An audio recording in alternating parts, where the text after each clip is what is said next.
এই 5টা গুণ আপোনাৰ আছে তেতিয়াহ'লে আপুনি জীৱনত নিশ্চিতভাৱে এদিন হ'লেও আপুনি সফলতা লাভ কৰিবই। নমস্কাৰ, নতুন এটা ভিডিঅ'লৈকে সকলোকে স্বাগতম জনাইছোঁ।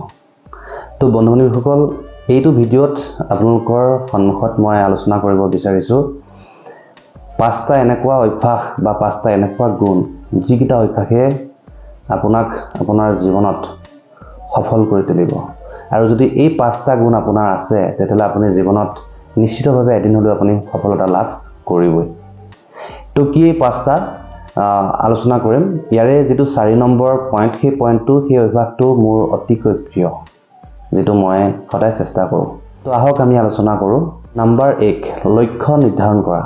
তো প্ৰথমে আপুনি সফল হ'বলৈ আপুনি এটা লক্ষ্য নিৰ্ধাৰণ কৰিব লাগিব। আপুনি কোনবোৰ কাম আপুনি ভাল পায় কৰি বা কি কাম আপুনি কৰিব বিচাৰিছে সেইটোৰ বাবে আপুনি লক্ষ্য নিৰ্ধাৰণ কৰিব লাগিব যে মই এইটো কাম কৰিম।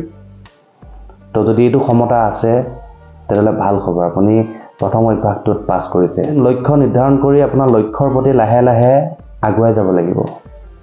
নম্বৰ 2, সময়ৰ ব্যৱস্থাপনা।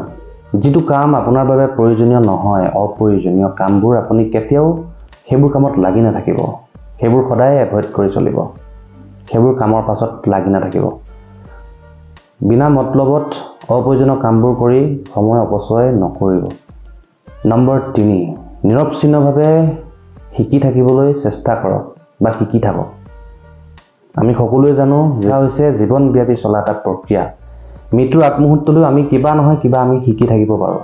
তো প্ৰত্যেক দিনাই আপোনাৰ লক্ষ্যৰ প্ৰতি আগুৱাই যাবৰ কাৰণে যিবোৰ শিক্ষাৰ প্ৰয়োজন, সেই শিক্ষা আহৰণ কৰিবলৈ চেষ্টা কৰক। নতুন নতুন কৌশল আয়ত্ত কৰক, যিবোৰ আপোনাক যোগ্য কৰি তুলিব। নম্বৰ 4, পৰিশ্ৰমী হওক। জীৱনত ঘাত প্ৰতিঘাত আছেই। প্ৰতিটো মুহূৰ্ততে আপোনাৰ বাধা বা চেলেঞ্জ আহিব। এই বাধা বা চেলেঞ্জসমূহ মোকাবিলা কৰিব পৰাকৈ অধিক শক্তিশালী কৰি তোলক।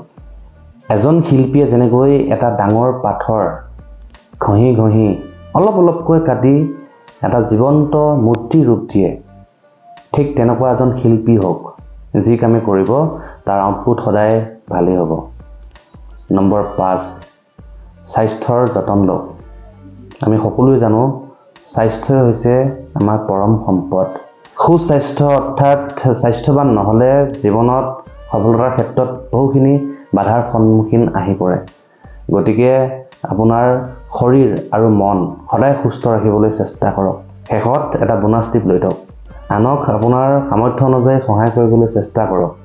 সমাজৰ কল্যাণৰ কাৰণে কিছুমান কাম কৰিবলৈ চেষ্টা কৰক, যিটোৱে আপোনাক পৰম আনন্দ দিব। ধন্যবাদ।